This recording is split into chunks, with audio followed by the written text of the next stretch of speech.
तिरुपति में आज से 2 दिवसीय श्रम मंत्रियों का राष्ट्रीय सम्मेलन, प्रधानमंत्री करेंगे उद्घाटन।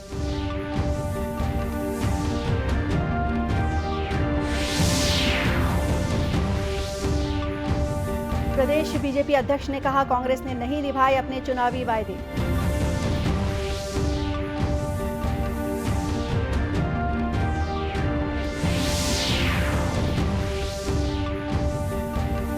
स्मार्ट इंडिया हैकेथॉन के समारोह को प्रधानमंत्री करेंगे संबोधित। बीआईटी भिलाई में 5 दिवसीय हैकेथॉन का आयोजन।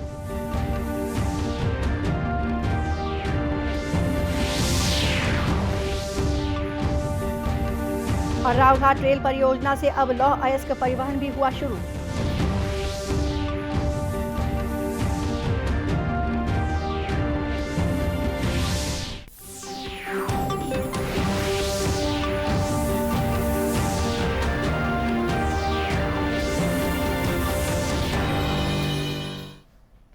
नमस्कार, आप देख रहे हैं दूरदर्शन समाचार।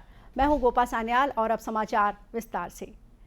प्रधानमंत्री नरेंद्र मोदी आज शाम सभी राज्यों और केंद्र शासित प्रदेशों के श्रम मंत्रियों के राष्ट्रीय सम्मेलन को वीडियो कॉन्फ्रेंसिंग के माध्यम से संबोधित करेंगे। 2 दिन के इस सम्मेलन का आयोजन केंद्रीय श्रम और रोजगार मंत्रालय द्वारा आंध्र प्रदेश के तिरुपति में हो रहा है। उल्लेखनीय है कि सहकारी संघवाद की भावना के अंतर्गत श्रम संबंधी विभिन्न मुद्दों पर विचार करने के लिए सम्मेलन का आयोजन किया जा रहा है। इससे श्रमिकों के लिए कल्याणकारी योजनाओं के प्रभावी क्रियान्वयन के साथ ही केंद्र और राज्यों के बेहतर तालमेल में मदद मिलेगी। 2 दिवसीय इस सम्मेलन में 4 सत्र होंगे, जिसमें सामाजिक सुरक्षा योजनाओं के लिए ई श्रम पोर्टल के एकीकरण और ईएसआई अस्पतालों में चिकित्सा सेवा में सुधार विषय प्रमुख हैं। दूसरे 2 सत्रों में श्रम संहिताओं के अंतर्गत नियम तय करना और विजन श्रमेव जयते को शामिल किया गया है। कल भारतीय जनता युवा मोर्चा द्वारा विशाल प्रदर्शन कर मुख्यमंत्री भूपेश बघेल के निवास का घेराव किया गया। इस संबंध में आज भाजपा के प्रदेश अध्यक्ष अरुण साव ने पत्रकार वार्ता को संबोधित किया। उन्होंने प्रदेश की कांग्रेस सरकार पर आरोप लगाते हुए कहा कि अपने घोषणा पत्र में कांग्रेस ने प्रदेश की जनता से जो वादे किए थे वे आज 3 साल बाद भी पूरे नहीं किए गए।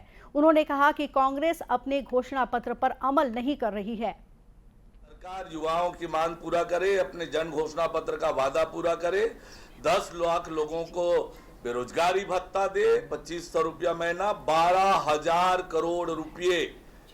छत्तीसगढ़ के युवाओं की कर्जदार है ये सरकार। एक युवा का 1,12,500 रुपए, 10 लाख नौकरी देने का वादा किया था, वो वादा निभाए। सरकारी कर्मचारियों के नियमितीकरण, संविदा, दैनिक वेतन भोगी, ये वादे पूरा करे, और नहीं तो फिर 3 महीने बाद फिर से हम सड़क में आएंगे इस मुद्दे को लेकर। पत्रकारों से बातचीत करते हुए भाजपा अध्यक्ष ने कल के धरना प्रदर्शन के दौरान भारतीय जनता युवा मोर्चा के कार्यकर्ताओं पर जबरन की गई एफआईआर को निरस्त करने की मांग की है। उन्होंने प्रदेश सरकार को आगाह किया है कि यदि प्रदेश के युवाओं और सरकारी कर्मचारियों से किए गए वादों को सरकार 3 महीने के अंदर पूरा नहीं करती तो फिर से विशाल प्रदर्शन कर मुख्यमंत्री निवास का घेराव किया जाएगा। देश में छात्रों के बीच उत्पाद, नवाचार और समस्या समाधान की संस्कृति को विकसित करने के मकसद से स्मार्ट इंडिया हैकेथॉन का आयोजन सन 2017 से शुरू किया गया है। आज इस हैकेथॉन का समापन है, जिसे प्रधानमंत्री नरेंद्र मोदी वीडियो कॉन्फ्रेंस के जरिए संबोधित करेंगे। स्मार्ट इंडिया हैकेथॉन की बढ़ती लोकप्रियता का अंदाजा इसी बात से लगाया जा सकता है कि इसके लिए पंजीकृत टीमों की संख्या 4 गुना बढ़कर करीब 29,600 हो गई है। स्मार्ट इंडिया हैकेथॉन 2022 के भव्य समापन में भाग लेने के लिए 15,000 विद्यार्थी और शिक्षक 75 नोडल केंद्रों पर पहुंच रहे हैं। समापन कार्यक्रम के दौरान 2,900 से अधिक स्कूलों और 2,200 से अधिक उच्च शिक्षा संस्थानों के विद्यार्थी 53 केंद्रीय मंत्रालयों से प्राप्त 476 कंप्यूटर संबंधी मुद्दों का समाधान करेंगे। वहीं प्रदेश में भिलाई प्रौद्योगिकी संस्थान बीआईटी में आयोजित हैकेथॉन का शुभारंभ भिलाई इस्पात संयंत्र के मानव संसाधन विभाग के डायरेक्टर के सिंह ने किया। 25 से 29 अगस्त तक चलने वाले इस हैकेथॉन में अलग अलग प्रदेशों के 150 से ज्यादा इंजीनियरिंग के छात्र हिस्सा ले रहे हैं। शुभारंभ के मौके पर मुख्य अतिथि श्री सिंह ने छात्रों को इनोवेटिव व्यक्तित्व अपनाने के लिए प्रेरित किया। दूरदर्शन समाचार से चर्चा करते हुए श्री सिंह ने स्मार्ट इंडिया हैकेथॉन को छात्रों के स्टार्टअप में मददगार बताया। सपोर्ट कर रही है। ये बहुत फ़ख्र की बात है कि बीआईटी को इस बार ये एक एज ए नोडल जगह मिली हुई है इसको ऑर्गेनाइज करने के लिए। बीआईटी हमारा एक बहुत ही पुराना इंस्टीट्यूट है यहाँ का, और उस इंस्टीट्यूट को ये मिला है ऑर्गेनाइज करने का, तो ये छत्तीसगढ़ के लिए और भिलाई के लिए एक फ़ख्र की बात है। इस बारे में बीआईटी के डायरेक्टर अरुण अरोड़ा ने बताया कि स्मार्ट इंडिया हैकेथॉन छात्रों में इनोवेशन और सॉल्यूशन की आदत बढ़ा रहा है। इंडिया हैकेथॉन जो है पिछले 5-6 वर्षों से आयोजित किया जा रहा है। इसमें डिफरेंट मिनिस्ट्रीज और इंडस्ट्रीज जो है डिफरेंट प्रॉब्लम्स देते हैं, उस प्रॉब्लम को एक टीम पिकअप करती है, उस प्रॉब्लम का सलूशन ढूंढती है। और मेन पर्पस जो स्मार्ट इंडिया हैकेथॉन का ये है कि इनोवेशन करना, और जो टीम उसका सलूशन ढूंढती है उस टीम मतलब उसमें विनर और रनर रहते हैं, तो उनको डिफरेंट प्राइजेस दिए जाते हैं। और इस स्मार्ट इंडिया हैकेथॉन का एडवांटेज ये है कि इससे देश में स्टार्टअप बढ़ रहे हैं, और युवाओं में जो एक इनोवेशन की ललक है वो जाग रही है। और हम धन्यवाद देते हैं मिनिस्ट्री ऑफ एजुकेशन का कि उन्होंने बीआईटी सेंटर को एक नोडल सेंटर चूज़ किया है।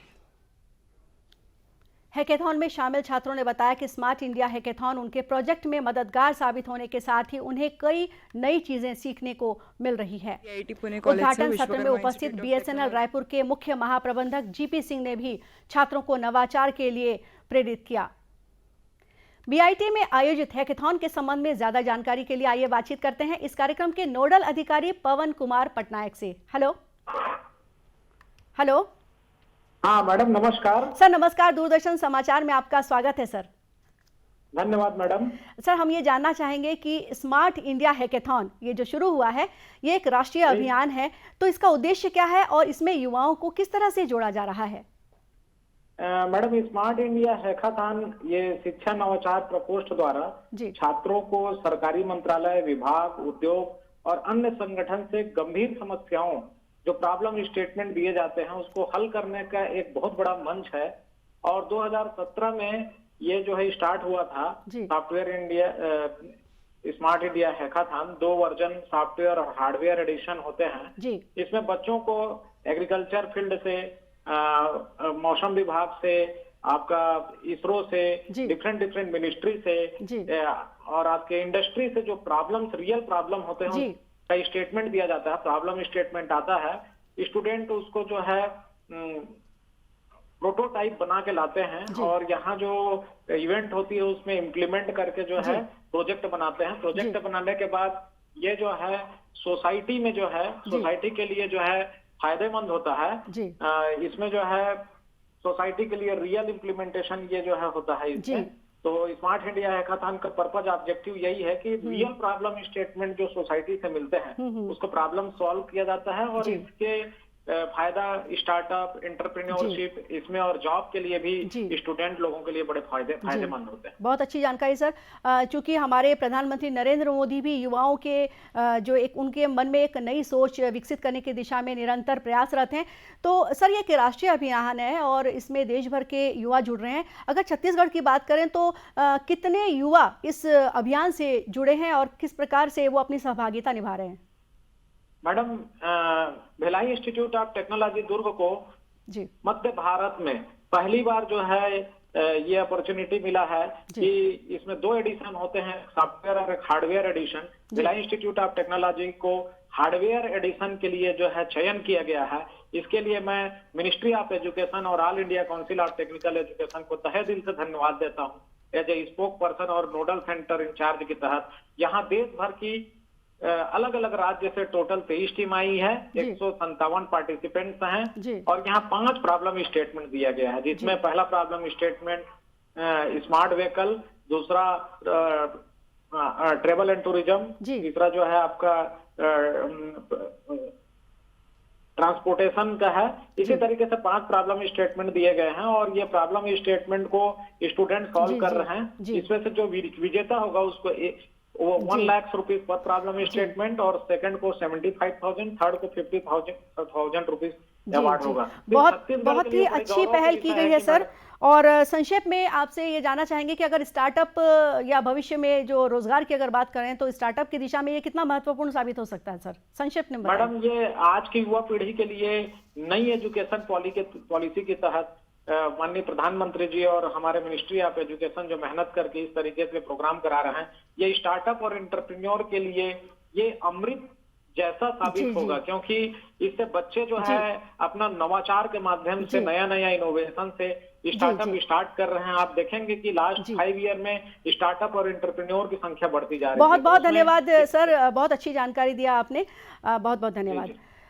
आगे बढ़ते हैं समाचारों में। संसद के लोक लेखा समिति के अध्यक्ष अधीर रंजन चौधरी अन्य सदस्यों के साथ बस्तर आए, जहां हवाई अड्डे पर उनका स्वागत किया गया। जगदलपुर के मां दंतेश्वरी हवाई अड्डे पर दूरदर्शन समाचार से बातचीत करते हुए अधीर रंजन चौधरी ने कहा कि छत्तीसगढ़ में पिछड़ा वर्ग और खासकर बस्तर का विकास जरूरी है।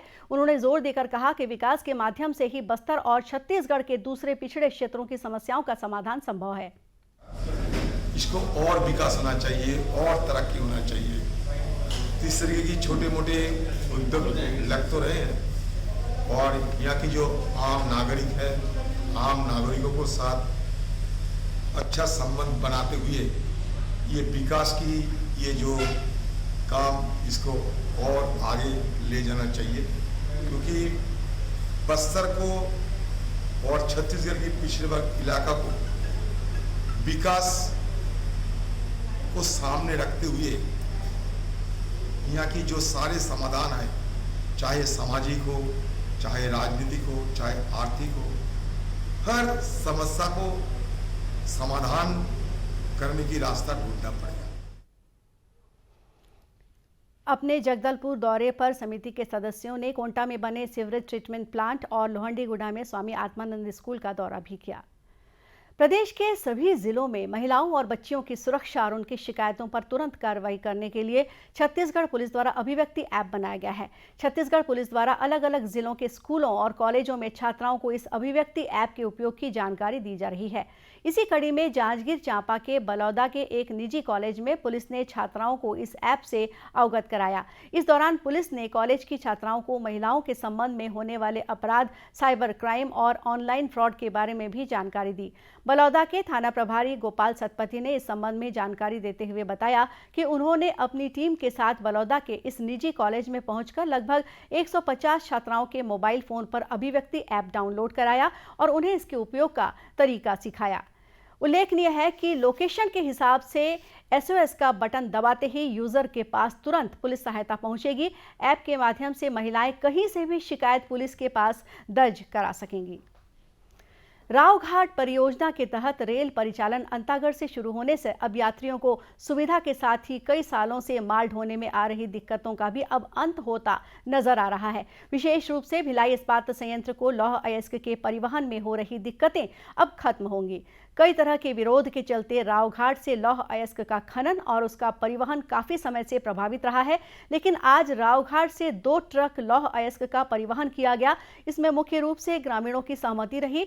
ग्रामीणों ने खुद ही ट्रकों में पहली बार भरे कच्चे लौह अयस्क की पूजा अर्चना की, जिसके बाद उपस्थित BSP के अधिकारियों ने हरी झंडी दिखाकर लौह अयस्क का परिवहन शुरू किया। इस बारे में अंतागढ़ के स्थानीय व्यापारी अखिलेश श्रीवास्तव ने बताया कि रावघाट खुलने से क्षेत्र के विकास होने के साथ ही स्थानीय लोगों को रोजगार के अवसर भी मिलेंगे। के पहाड़ों से लौह अयस्क निकलेगा तो कल का दिन इस मामले में एक बहुत अच्छा रहा। कल 2 गाड़ियां रावघाट के माइन से लौह अयस्क लेकर अंतागढ़ रेलवे स्टेशन पर पहुंची हैं। उम्मीद है कि इस प्रक्रिया में क्षेत्र की जनता को भी रोजगार मिलेगा और साथ साथ यहाँ के लोगों की पहचान भी राष्ट्रीय स्तर पर बनेगी और साथ में इस माइंस के खुलने से क्षेत्र में सड़कों का विकास, अस्पताल और अन्य मूलभूत सुविधाएं भी मिलेंगी, ऐसी मैं उम्मीद करता हूँ। उल्लेखनीय है कि प्रदेश की रावघाट परियोजना से स्थानीय लोगों की काफी उम्मीदें जुड़ी हैं और जैसे जैसे ये परियोजना आगे बढ़ रही है, लोगों के सपने भी पूरे हो रहे हैं। और अब कुछ खबरें जिलों से।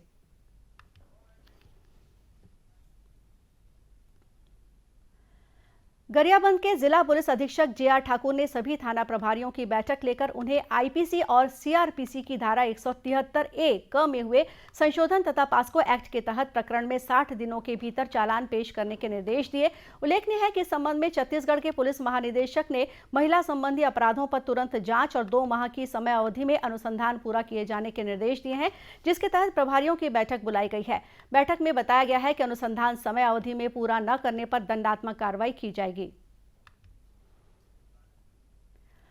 जांजगीर चांपा जिले में पोला त्योहार को लेकर ग्रामीण और शहरी क्षेत्रों में काफी उत्साह है। बाजारों में रंग बिरंगे नादिया बैला बिक्री के लिए पहुंचे हैं, तो वहीं तरह तरह के मिट्टी के दूसरे खिलौने भी उपलब्ध हैं। शनिवार 27 अगस्त को मनाए जाने वाले इस त्योहार को लेकर बाजारों में अच्छी रौनक है।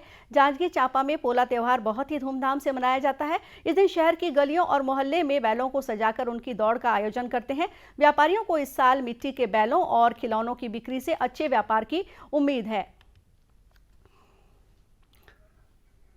कोरिया पुलिस ने साइलेंसर चोरी करने वाले एक अंतर्राज्यीय गिरोह को पकड़ा है। इस गिरोह ने कोरिया, सरगुजा, बलरामपुर, जशपुर, सूरजपुर और बिलासपुर सहित अन्य जिलों में लगभग 96 जगह साइलेंसर की चोरी की है। इस बारे में जानकारी देते हुए कोरिया के पुलिस अधीक्षक त्रिलोक बंसल ने बताया कि ये गिरोह बड़े ही शातिर अंदाज में दिन में रेकी कर रात को चोरियों को अंजाम देते थे और चोरी किए गए साइलेंसर को रायगढ़ बेच देते थे। अभी खबर मिल रही है कि राज्यों और केंद्र शासित प्रदेशों के श्रम मंत्रियों का राष्ट्रीय सम्मेलन शुरू हो गया है। और इसी के साथ ये समाचार बुलेटिन यही समाप्त हुआ। नमस्कार।